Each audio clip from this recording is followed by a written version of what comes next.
Patay sa aksidente ang isang dating sundalo na nahatulang guilty sa pagpatay noong 1983 kay dating Senador Ninoy Aquino. Pero ang pamilya ng dating sundalo hindi naniniwalang aksidente lang talaga ang nangyari sa kanya. Narito ang report ni Von Aquino. Kung mari, hihingi ako ng personal na kapatawaran sa kanila. Kalalaya lang noon mula sa mahigit 2 dekadang pagkakakulong ni retired Philippine Air Force Master Sergeant Pablo Martinez na makapanayam ng GMA News. Abot-abot ang kanyang paghingi ng tawad kay dating Pangulong Cory Aquino. Kabilang si Martinez sa 16 na hinatulang guilty dahil sa pagpatay kay dating Senador Ninoy Aquino at sa itinuturong gunman na si Rolando Galman noong 1983.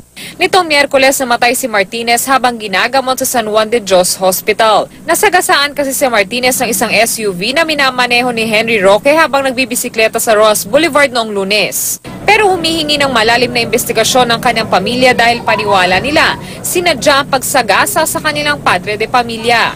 Parang medyo duda po kung nabangga siya o binangga siya talaga. Wala man lang po kami nakita na scratch ng gulong doon sa kalsada.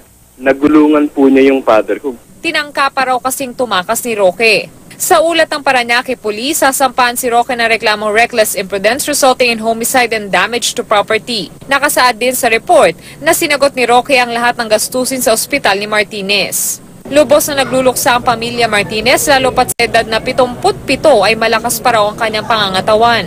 Yung sa edad niya na 77, umaakit pa ng ng Tagaytay eh. Itong ang last na, itong nakaraan na Holy Week lang. Umakit sila ng Binangonan, Rizal. Batay sa court record, si Martinez ang inatasan umanong pumatay kay Galman sakaling hindi nito ituloy ang pag-assassinate kay Aquino. Hindi pa nabibigyan linaw hanggang ngayon kung sino talaga ang pumaril kay Aquino.